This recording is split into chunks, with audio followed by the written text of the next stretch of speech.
안녕하세요, 허니쌤입니다. 자, 지금부터 우리 국어 공부를 제대로 한번 해보도록 하십시다. 특히 문학작품과 글읽기, 요 독서와 관련된 거죠. 글읽기라고 하는 것은 다른 말로 이제 독서라고 할 수 있는데, 이 독서와 관련된 걸 공부를 해보도록 하십시다. 먼저 구독과 좋아요 부탁드릴게요. 이 영상 제작하는데 엄청나게 큰 힘이 됩니다. 네, 그 다음 두 번째, 자, 우리 교재가 문제인데 제가 따로 만들어둔 교재가 있어요. 그 동영상 아래쪽에 보시면 설명 부분이 있죠. 그 부분 읽어보시면 거기에 그 교재 다운받는 곳이 있습니다. 그걸 클릭해서 들어가셔서 교재를 다운로드 받아가지고 그걸 같이 보면서 공부를 하시면 훨씬 도움이 많이 되실 겁니다. 자, 그러면 본론 들어가도록 하겠습니다. 자, 먼저 이제 우리 문학작품과 글읽기. 자, 문학작품은 뭐고, 그 다음 글은 뭐냐, 이 본질부터 먼저 알아야 돼요. 왜냐하면 우리가 요리를 할 때도 그 요리의 재료가 되는 것들이 있잖아. 그 재료의 특성을 알아야 요리를 제대로 할 수가 있고 맛을 제대로 낼 수가 있거든. 그치? 그 특성을 모르는 상태에서는 이런 소리 듣기 딱 좋아요. 넌 어떻게 같은 재료로 요리를 했는데 맛이 요 따위냐, 그치? 이런 식으로 욕을 먹게 된단 말이야. 그쵸? 네. 공부를 할 때도 마찬가지입니다. 그 공부의 대상이 되는 그 과목, 또 그 과목 안에서도 작은 영역, 그 작은 영역의 어떤 특성들, 갈래의 특성들을 먼저 알아둬야 공부가 제대로 된다, 이런 얘기죠. 그래서 준비했습니다. 자, 문학작품과 글의 본질. 참, 여기서 본질이라는 말은 뭘까요? 의미, 개념 이런 거하고 근원적인 속성들, 특성들 다 종합해서 일컬을 때 우리 본질이다, 이렇게 얘기를 하거든요. 그러면 문학작품과 글의 본질은 뭘까? 한번 생각들 해보세요. 뭘까요? 언뜻 떠오르는 게 없죠. 문학은 뭐 학교에서 배우기로는 이렇게 배웠어. 인간의 경험 중에서 그것도 가치 있는 경험들을 어쩌고저쩌고, 그렇죠? 뭐 글이야 뭐 그냥 쓰면 되는 것이고, 그죠? 뭐 이런 식으로 공부를 했는데 그게 아니죠. 본질을 따져보자고. 뭘까? 바로 요겁니다. 메시지 전달 수단이라는 거. 그렇지. 메시지를 전달하기 위해서 작품을 창작을 하고 글을 쓰는 거란 말이야. 물론 글과 작품은, 문학작품은 성격이 조금 다릅니다. 글은 있는 그대로 자기가 객관적으로 누구라도 다 알 수 있도록, 그쵸? 예. 그 쓰는 반면에 문학작품은 작가의 개성, 거기다 갈래 특성까지 끼어들게 되거든요. 그렇죠? 예. 그래서 상당히 복잡해져요. 어쨌든 근데 공통 본질이 있어. 바로 메시지를 전달하는 수단이라는 것. 그러면 그렇게 메시지를 전달하는 수단이라는 것을 알았으면 이제 그 문학작품 감상과 글읽기의 목적은 무엇이냐? 목적? 별거 있습니까? 이 메시지를 뭐 하기 위한 거야? 파악하기 위한 거야. 그런데 말입니다.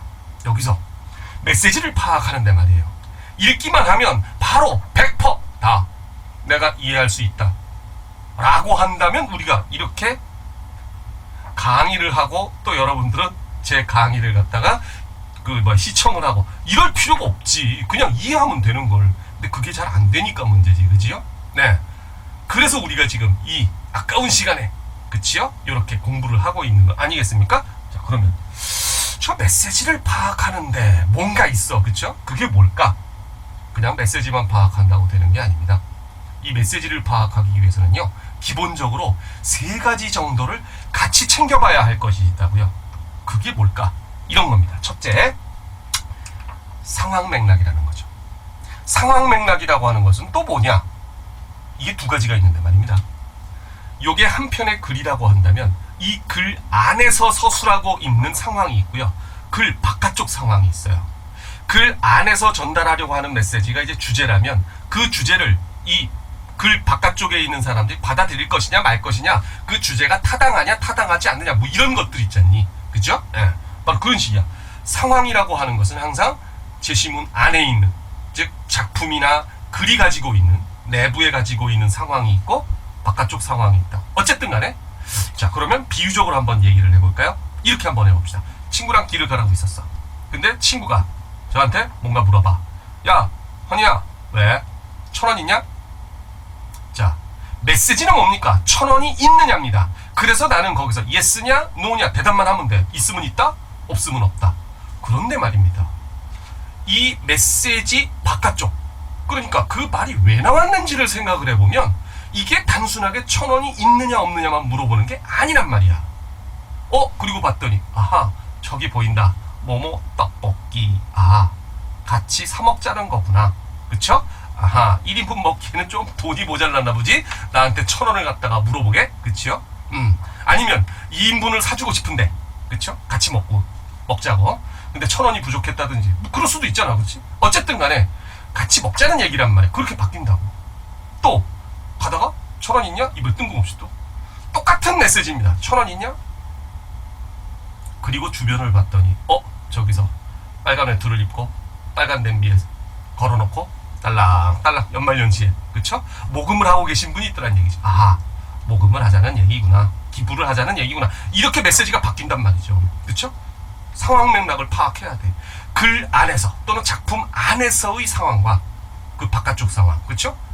우리는 기본적으로 글 안쪽, 작품 안쪽을 먼저 생각하도록 합시다. 다음, 두 번째는 화자. 즉, 누가 말했느냐. 그리고 어떤 행동을 했으면 누가 그 행동을 했느냐. 그쵸? 말을 할 때는 화자고 행동을 했을 땐 주체라고 하겠죠. 그죠? 네. 그 다음에 청자. 누구에게 말하고 있느냐.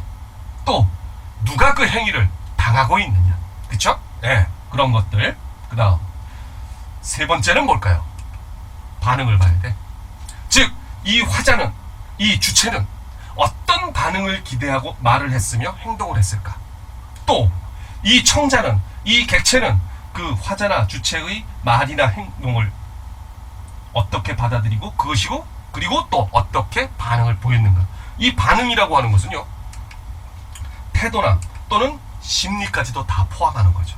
자, 그러면 이렇게 메시지를 파악하기 위해서는 이 상황 맥락, 화자, 청자, 반응, 이런 것들까지도 같이 챙겨줘야 된다는 얘기야.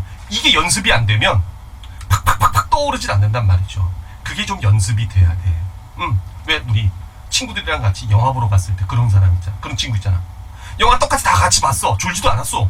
근데 영화 끝나고 이제 같이 간식 먹으면서 떡볶이도 먹고 뭐, 그쵸? 네. 아니면 햄버거 찍어서 햄버거를 먹으면서 얘기를 한단 말이야. 서로 자기네들이 봤던 그 인상적인 장면이나 어떤 대사, 연기 이런 것들 막 얘기를 하고 있는데 꼭 뜬금없이 이런 친구 있죠. 그게 그런 얘기였어? 뭐 이런 식으로, 그치? 이게 파악이 안 되면 그렇게 되는 거야. 그게 그런 얘기였나? 꼭 뜬금없이 그렇게 물어보는 친구들이 있다니까요. 그죠? 네. 그래서 우리가 이런 것들을 갖다 평소에 일단 연습을 좀 해둬야 돼. 그게 바로 교과서 가지고 연습을 하고 차츰차츰 난도를 높여가면서, 레벨을 높여가면서 이제 수능에 목적을 두고서는 이제 공부를 하게 되는 거죠. 물론 수능이 최종 목적은 아닙니다. 인생 살면서 죽을 때까지 문학작품 감상할 수 있고 죽을 때까지 글을 읽어낼 수가 있는 거니까 말이죠. 그쵸? 자, 그럼 요런 거 기본적으로, 그래, 문학작품의 또 글의 본질이 뭐냐? 메시지 전달 수단이었다. 다음, 그럼 그 목적이 뭔데? 메시지를 전달하는 목적이? 메시지를 전달하는 목적? 아니죠. 글 읽기의 목적, 작품 감상의 목적이죠. 메시지를 파악하기 위한 것. 근데 그 메시지를 파악하는 것이 그냥 자동적으로 술술술 되면 아무런 걱정이 없죠. 자, 상황 맥락, 그 다음 말하는 사람 화자, 듣는 사람 청자, 그리고 반응, 이런 것들을 반드시 챙겨야 된다는 얘기입니다. 자, 그 다음, 그러면 문학작품 감상의 방법은 어떻게 되느냐. 저는요, 여기서 총 3가지를 얘기를 해드리려고 해요. 그런데 내용이 너무 길어지니까 그것을 잘랐습니다. 그래서 동영상 3개로 만들었어요. 1가지, 2가지, 3가지 차근차근, 그 교재 자체는 이제 여러분들이 다운로드 받는 교재는 그 하나의 교재로 그냥 제공이 되겠지만, 그 동영상 자체는 짤막짤막하게 3개로 나눴다는 것. 그래서 시리즈로 같이 봐주셔야 한다는 얘기죠. 먼저 문학작품 감상의 첫 번째 방법 들어갑니다. 뭐를 이용하자. 자, 요게 재밌는 거예요. 언어적인 맥락입니다. 아까는 상황 맥락이라고 해서 상황 쪽이었는데 이번에는 언어적 맥락이에요. 요거 다른 말로 뭐라고 하느냐면 단순 문맥을 이용하는 겁니다. 진짜 단순 문맥. 앞뒤로 쓰여있는 문맥을 이용하자. 문맥을 읽어라. 보통 그렇게 얘기를 하잖아, 선생님들이. 그치? 예. 또는 글 읽기의 고수, 작품 감상의 고수들이 그렇게 얘기를 한다고. 그런데 이게 쉽지가 않아요. 선생님이 실제로 수업 시간에 학생들한테, 얘들아, 문맥 읽었지? 자, 그러면 너네들이 읽은 문맥에 의해서 요런 거 한번 체크를 해봐라. 못해. 나한테 얘기 좀 해주겠니? 얘기를 못해. 선생님이 기대하고 있던 거에 한 20%도 얘기가 안 나와. 왜 그럴까? 바로 연습이 안 된 거거든. 연습을 하면 충분히 다 할 수 있어요.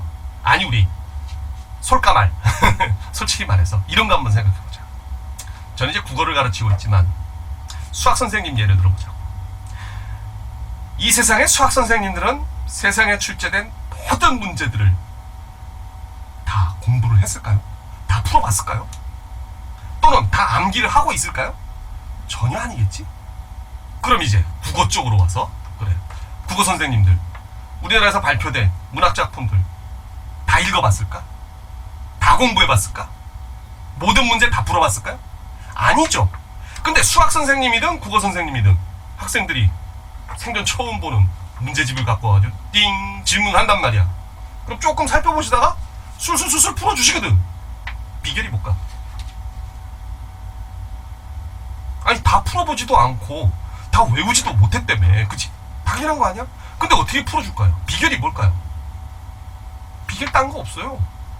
풀어먹는 방법을 하는 거야. 이제부터 제가 여러분들한테 제공을 해드릴 방법이 바로 그 방법입니다. 풀어먹는 방법을 가르쳐줘야지. 제가 수도 없이 많은 그 문학작품들 그걸 갖다가 전체를 다 해설하리? 그거는 아니죠. 여러분들도 같이 해석을 해낼 수 있는 능력을 가르쳐주면 되는 거 아니야. 그치? 바로 그거거든. 제가 말입니다. 좀 자랑 한번 이야기를 하면 자랑 하나 하면, 제가 강의를 그러니까 시작한 게 이제 91년도부터인데요. 30년 됐어요. 근데 30년째 대한민국에서 거의 출판된 거의 모든 국어 참고서, 문학 참고서들 쭉 모아가지고, 네, 꾸준히 30년 동안, 네, 출제되어 있는 문제들, 출제되어 있는 작품들을 갖다 분류를 했습니다. 그래서 뭐 김소월의 진달래꽃이다, 어느 책 보면 나오게, 자, 엑셀로 딱 정리를 해가지고 어느 책 몇 페이지, 그것이 30년 동안 데이터가 쭉 모아져 있어요. 아, 30년이 더 되는구나. 제가 고등학교 때 공부하던 참고서들까지 같이 있으니까. 네, 제가 이제 그 고등학생 때 이미 그 국어 교사를 갖다가 해보겠다고 해가지고, 국어 선생을 하겠다고 해가지고 국어와 관련된 자료들 하나도 버리지 않고 있었거든요. 네, 그것까지 다 모아가지고 정리를 했단 말이에요. 그걸 여러분들한테 하나하나 다 해설해 줄 수는 없잖아. 몇 개나 되는지 아십니까? 여태까지 3,000작품이 넘어. 3,000개가 넘어. 3,000개를 언제 다 해, 그거를. 그치? 예. 못해. 그거보다는 뭐야? 우리 본질을 파고 들어가서, 그래, 풀어먹는 방법을 가르쳐주면 된다니까. 자, 선언이 이러는데, 언어적 맥락. 단순 문맥인데 말입니다. 단순 문맥을 읽어라. 그래, 단순 문맥. 앞뒤 문맥을 갖다 따져가지고 파악하면 되겠지? 그 방법을 좀 연습을 좀 해볼게요. 자, 거기 교재에 보면 예로 든 구절이 있어요. 바로 백제노래 정읍사라는 거죠. 그죠? 예. 이건 바로 뭐냐면, 장날 장에 갔던 남편이, 물건 사러 간 게 아니라 물건 팔러 갔던 남편이 돌아오질 않아. 밤이 됐는데. 그래가지고 걱정된 아내가 자기 남편이 안전하게 돌아오기를 기원하는 노래 아니야. 이제 고등학교 1학년이나 또는 중학생들, 그런 학생들은 요 노래 잘 모를 겁니다. 근데 2학년, 3학년 학생들 기본적으로 다 알고 있어요. 근데 우리 흔한 수능 예제 문제, 지금은 잘 안 나오지만 예제 문제 하나 만들어 볼게요. 자, 여기 달에다가 네모를 딱 치고, 아, 구절 요거 현대국어로 해석을 했습니다. 풀이를 했어요. 달님이시여 높이 높이 돋으셔서 멀리 멀리 비춰주십시오. 근데 여기서 말입니다. 흔한 수능 예제 하나를 갖다 만들어 보자. 자, 달에다가 네모 쳐놨네. 문제 이렇게 나와. 문맥상 이 달과 유사한 기능을 하는 시어가 담긴 것은, 그리고 선택지 5개, 처음 보는 작품들 5개 띵 나온단 말이야. 이게 말입니다, 수능 초창기 문제 유형이에요. 근데 결국에는 이 문제 하나 놓고 시를 5개를 줘버리는 거야. 너무 어렵지. 지금은 문항수도 줄었지만, 네, 이런 문제 유형 너무 어렵다고 해서 안 내놔봐. 거의 안 나와요, 요새는. 그렇지만 우리 연습하는 과정에서 충분히 해볼만 하단 말이야. 연습은 고강도로 해야 돼요. 그래야 실전에서 펄펄 날지, 그지? 그런 겁니다. 자, 근데 하여간 달님이시여 높이 높이 돋으셔서 멀리 멀리 비춰주십시오. 그러면 문맥상 이 달이 어떤 속성을 가지고 있는지 우리 파악을 해봐야 된단 말이야. 해봅시다. 달. 어떤 존재 같아요? 그럼 이제 수업 시간에 선생님이 이렇게 학생들한테 질문을 딱 던지잖아. 그럼 학생들은 자기가 외웠던 거, 선생님한테 수업을 들었으면, 학교에서 수업을 들었으면 이제 그 수업 시간에 배운 거 그냥 마른 수건에서 물기 쥐어짜듯이 기억력을 갖다 떠올리려고 애씁니다. 표정이 보여, 눈빛이. 근데 잘 안 떠오르죠. 그저 떠오른다는 게 그냥 달이니까 밝은 거 아니에요? 뭐 그런 정도, 그죠? 네. 진짜 밝은 그 이후에는 생각을 못 하더라고. 자, 하나씩 풀어가 볼게요. 달님이시여 했을 때 달 바로 다음에 무슨 글자 보이십니까? 님이라는 글자 보이잖아. 님. 네. 우리 님이라는 단어는 아무데나 붙이는 거 아니죠? 그치? 어떤 존재다 붙이니다? 님이라는 단어는? 그렇지. 높임의 대상이죠. 이런 식으로 정리를 하는 거야. 아하, 그렇구나. 아, 달님이시여 높이 돋으셔서 했을 때, 아, 달은 분명히 님을 붙였으니까 분명 높임의 대상이겠네. 그 다음 두 번째 속성 뭘 찾을 수 있을까요? 높이. 아니야.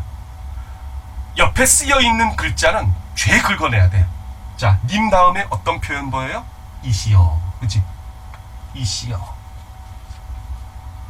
저것도 나름 특별한 용법이 있단 말이야. 어떤 용법인데? 분명 높임의 대상이긴 대상인데, 이 높임의 대상인데 레벨이 달라. 이시여. 아무데나 붙이는 거 아니거든, 이거.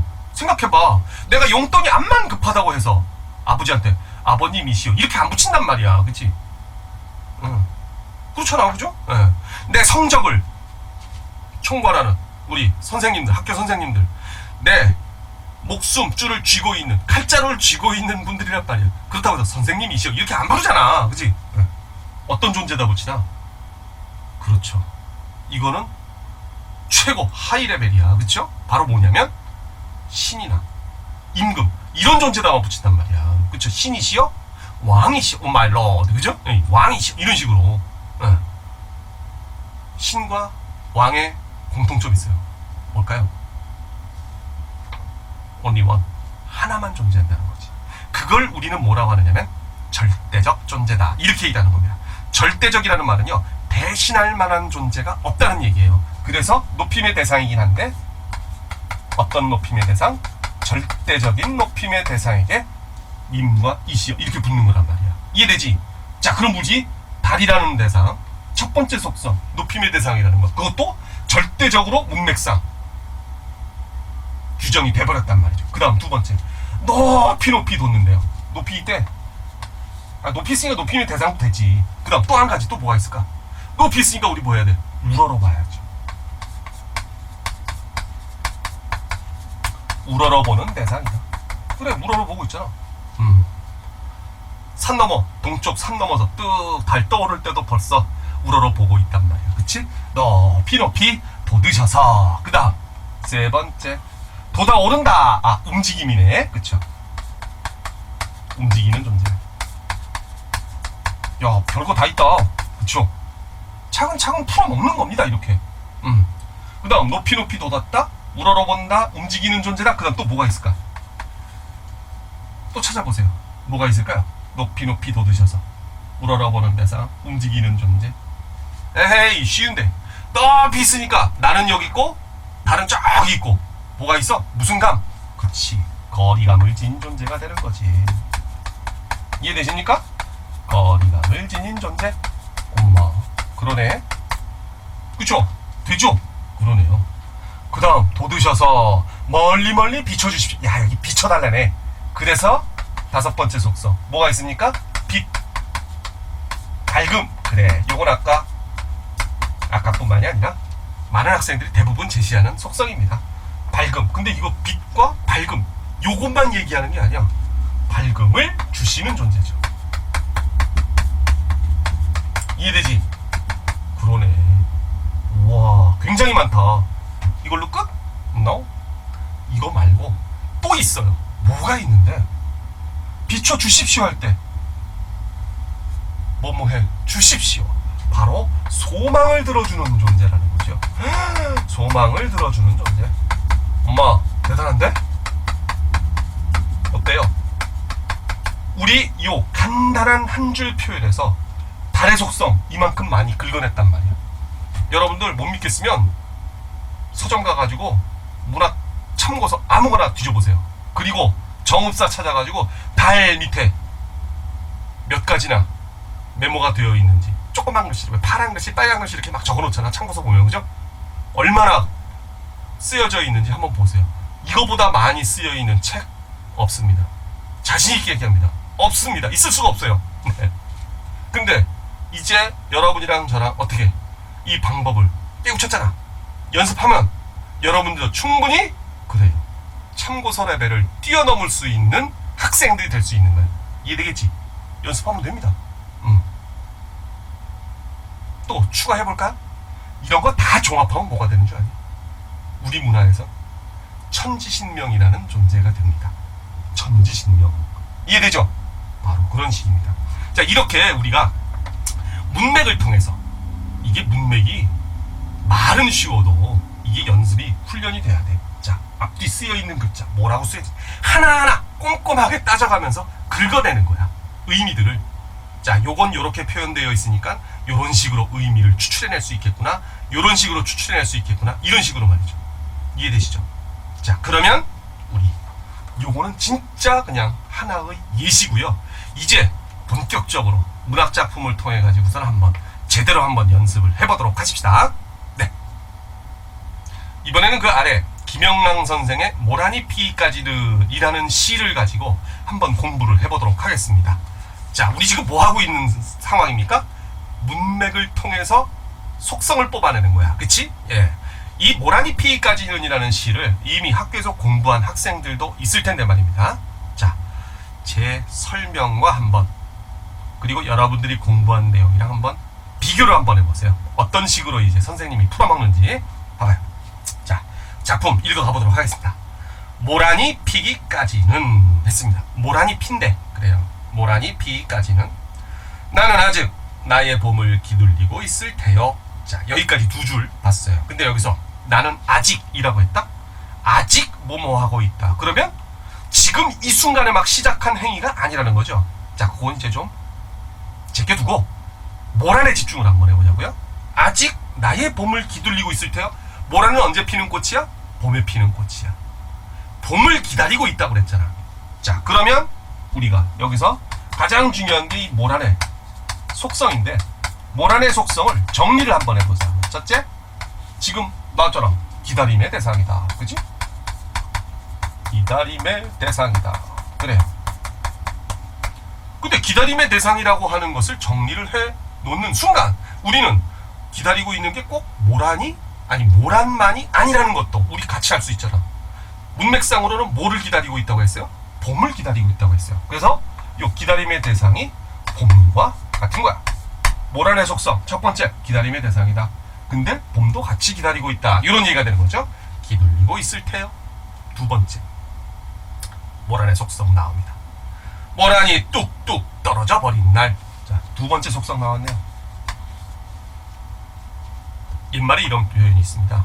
화무 10일홍이라. 무슨 말이? 화, 꽃화자입니다. 무, 없다. 10일, 열흘 동안 홍, 붉은홍자. 즉, 열흘 붉은 꽃은 없다. 그 다음에 뒤에 또 붙는 구절이 있어요. 권불 10년이라, 권력은 10년을 가지 않는다. 뭐 이런 식으로 가는데, 자, 모란 피고 그냥 그걸로 끝이 아니야. 떨어지잖아. 그치? 바로 떨어진다는 속성. 여기다 떨어짐. 아, 좀 없어 보이잖니. 그러면 좀 있어 보이게끔 표현을 한번 해보자. 모란의 속성, 떨어진다. 그렇죠. 유한한 존재다. 또는 유한성을 지닌 존재다. 정리할 수 있겠죠? 네, 이렇게 찾아나가는 거야. 모란이 뚝뚝 떨어져 버린 날, 나는 비로소 봄을 여인 서름에 잠길 테요. 모란이 떨어졌대. 봄을 여인 서름에 잠긴대. 그럼 나에게 서름을 가져다 주는 존재이기도 하네. 그래요.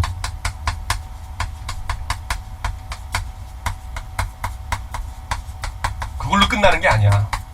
Why? 자, 여기서 이런 거 한번 생각해 봅시다.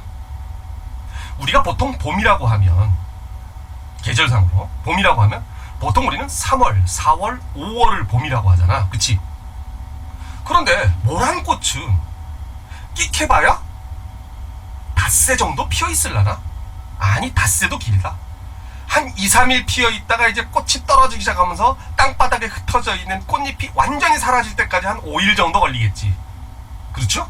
바람 불어서 날아가든 뭐 짓밟혀가지고선 흙과 하나가 되든 어쨌든 간에, 그치? 네, 그런 식으로 끽해봐야 5일 정도 존재를 하는데 봄을 여의었다고 표현을 했어요.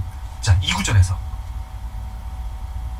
시적 화자가 생각하고 있는 봄과 모란의 관계는 어떤 관계일까요? 봄과 모란의 관계. 모란은 봄에게 있어서, 또는 봄은 모란에게 있어서, 물론 봄은 모란이 피는 계절이긴 해. 근데 모란이 떨어지고 나니까 봄을 여인 서름이라고 표현을 했단 말이야. 봄을 여의었대잖아. 모란은 봄과 어떤 관계? 자, 여기서 이제 조금 이제 고차원적인 사고가 좀 필요한 거야. 우리 이렇게 한번 생각해보자. 봄이라고 다 똑같은 봄이 아니에요.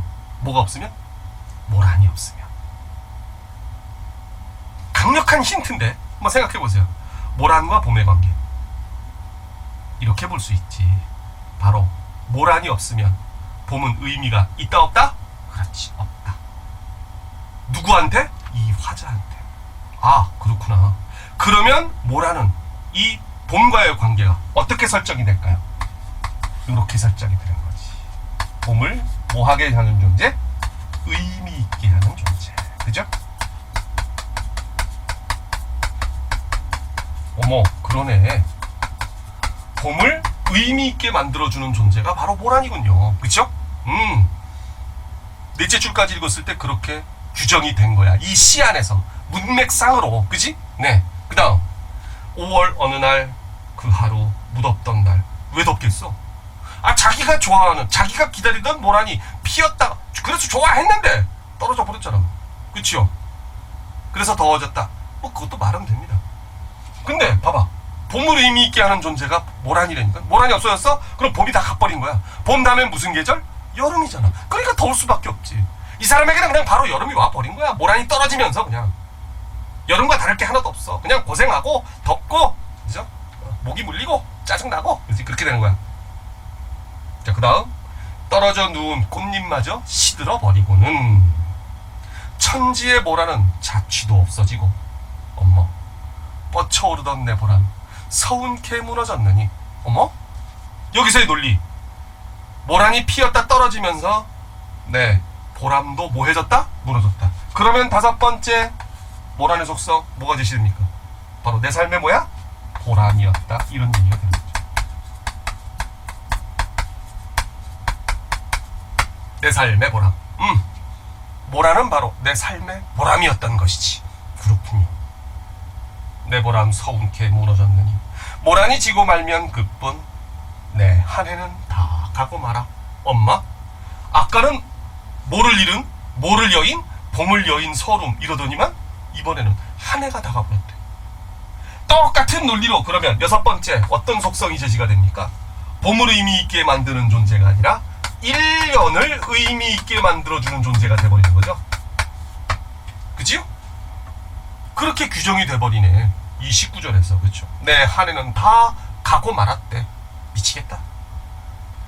그렇게 돼버리니까 나머지 모란이 피어있지 않은 나머지 시간에는 뭘 할 수밖에 없는 거야? 360날 한양 섭섭해 울 수밖에 없는 거지. 미치겠다. 그렇지만 모란이 피기까지 다시 핀대. 자, 일곱 번째 속성 부활의 존재가 된다. 이런 얘기죠. 다시 피어날 수가 있는 존재. 그래서 또 기다리는 거야. 엄마 신난다. 그치? 사실 신나는 건 아니야. 왜? 닷새 기다리려고. 아니, 닷새를 기다리는 게 닷새 즐거우려고 나머지 360일을 기다리는 거냐. 그쵸? 쉬운 건 아니죠. 모란이 피기까지는 아직 기둘리고 있을 테요.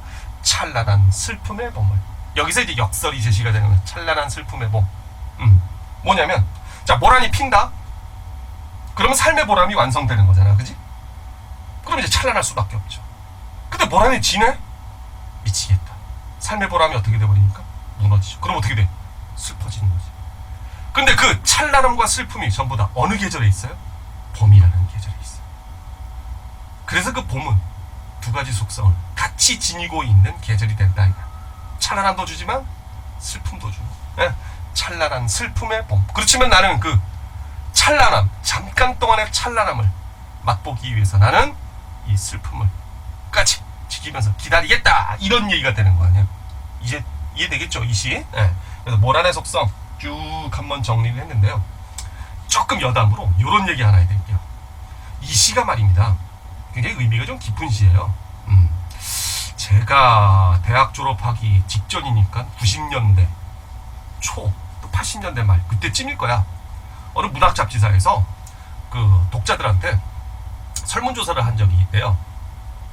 연령별로, 독자들 연령별로 어떤 시를 가장 좋아하십니까 해가지고서는 통계를 낸 적이 있나봐. 설문조사를 해가지고. 근데 그거 갖다 이제 연령별로 발표를 했어요. 10대가 가장 좋아하는 시, 김소월의 진달래꽃이었습니다. 부동의 1위야. 몰라, 왜 그랬는지 모르겠어. 낭만적이어서 그랬는지 어쨌는지, 또는 아는 게 그것밖에 없어서 그랬는지 몰라도 하여간에 10대 가장 좋아하는 시가 김소월의 진달래꽃이었대요. 20대가 좋아하는 시는 뭐였게? 20대가 좋아하는 시는요, 딱 그 시기에 맞게 윤동주의 서시였다는 거야. 나 이렇게 살아가리라 하던 서시. 30대가 좋아하는 시가 바로 이 김영랑의 모란이 피기까지는 이었다는 거 아닙니까? 근데 선생님이 대학교 막 졸업할 때니까 30이 되기 전이었거든. 이거 뭐 30대가 왜 좋아할까? 그 이유를 몰랐어요. 전혀 느끼지도 못했어. 생각도 안 했지. 그러면서 이제 계속 학생들 갖다가 수능 대비하면서 이제 가르친 거야. 쭉쭉 가르친다. 근데도 그 물음이 머릿속에서 떠나질 않는 거죠. 왜 이걸 30대가 좋아할까? 그랬다. 근데 살아오다가 선생님도 학원 강사로서 쭉 캐리어 올라가면서 막 수입도 늘고 막 그랬다. 그래요. 근데 어느 순간에 슬럼프가 오더라고. 뚝 떨어져요. 다운이 돼. 다시 올라가고 이렇게 된다. 바로 그거야. 뭐냐면 선생님이 이제 이 나이 때 다운이 되면 안 됩니다. 이제 치명적이 돼요. 이제 나이를 먹을 만큼 먹었기 때문에 지금은 치명적일 수밖에 없는데, 그게 아니야. 젊을 때는 그게 아니야. 자, 성공이 한 번 온다? 그러지 말고 이렇게 하면서 보자. 우리 어른들 이렇게 얘기하죠. 내 인생의 봄날은 언제 오나? 봄날. 왜 우리 한참 전에 봄날은 간다라는 영화 제목도 있어서 봄날, 그쵸? 봄날, 봄 리즈 시잖아요. 리즈 가장 좋은 때, 그죠? 근데 그 봄은 오긴 와. 근데 오는데 영원하질 않은 거야. 언젠가는 뭐예요? 떨어져요. 그치? 문제는 선생님 나이 같은 이제 노년기에 접어든 사람들은 어떻게 떨어지면 나락으로 가는 거지 그냥.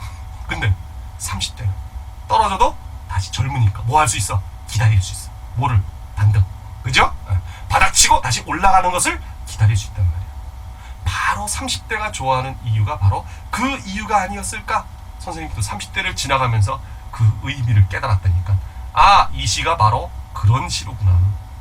즉 인생의 봄날을 기다리다가 왔다, 잠시 기쁨에 취하겠죠. 근데 그것이 영원하지 않죠. 언젠가는 떨어지겠지. 떨어졌어도 그래 난 젊으니까 다시 기다릴 수 있어 하고서 다시 기다리는 세대에 엄청난 감명을 준 그런 작품이더라, 이런 얘기가 되는 거죠. 자, 얘기가 좀 길었습니다만은 중요한 건 이겁니다. 뭐냐면 지금 이 시간에서는 바로 앞뒤에 쓰여져 있는 그 문맥을 가지고 어떤 대상의 속성들을 파악해 나가는 것, 그리고 그 속성들이 하나의 퍼즐이 돼가지고, 퍼즐 조각이 돼가지고 전체 의미를 구성하는 하나의 요소들로 작용을 한다는 거죠.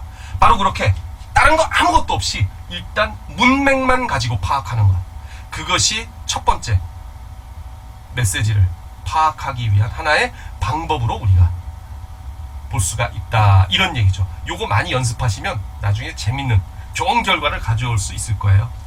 그리고 저도 30여 년 동안 학생들 갖다 이런 식으로 지도를 해가지고 학생들이 실제 작품은 많이 접하지 않았어도 이 방법을 깨우치면 처음 보는 작품, 낯선 작품들도 이제 차근차근 자기네 나름대로 풀어먹을 수가 있게 되더라고요. 정말입니다. 저를 믿고 한번 따라와 보십시오. 자, 이번 강의는요 요걸로 마무리를 짓고요. 그 다음에 두 번째, 그래요, 문학작품 감상 방법 두 번째, 다음 영상 기대를 해주시기 바랍니다. 자, 이번 영상 이걸로 마무리 짓겠습니다. 수고하셨습니다. 참 좋아요와 구독 잊지 말아주세요. 네.